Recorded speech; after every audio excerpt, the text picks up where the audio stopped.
ப்ராப்பரான அக்யூரஸியான வேல்யூ கிடைக்காது. So அக்யூரஸியான value வரணும்னா ஒரு 2-3 டைம் மாய்ஸ்சர் கண்டென்ட் இருக்கா இல்லையான்றதை டெஸ்ட் பண்ணிங்க. அதேமாதிரி வந்து பார்த்திங்க அப்படின்னா உங்களுக்கு அதில் வந்து ஒரு டைம் 2 டைம்ஸ் வந்து ஃப்ளஷ் பண்ணிவிட்டு நீங்கள் அந்த டெஸ்ட்டை வந்து கேரி அவுட் பண்ணுங்கள்.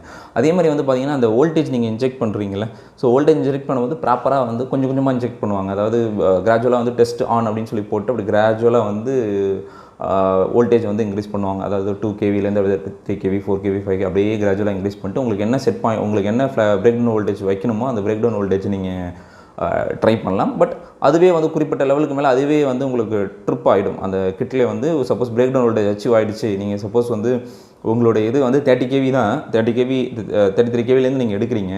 ஆனால் வந்து அது 60 kV வரைக்கும் வித்ஸ்டாண்ட் பண்ணுங்கள். 60 kV வரைக்கும் வித்ஸ்டாண்ட் பண்ணி அது 60 கிராஸ் பண்ணும்போது டக்குன்னு வந்து அங்கே ஆஃப் ஃபார்ம் ஆகி உங்களுக்கு திருப்பி வந்து வேல்யூஸ் வந்து 0 வர ஆரம்பிச்சிடும். ஸோ அப்போ அதுதான் வந்து உங்களுக்கு அதுக்கான break down voltage of the particular அந்த ஆயில், ட்ரான்ஸ்ஃபார்மர் ஆயில். சரிங்களா?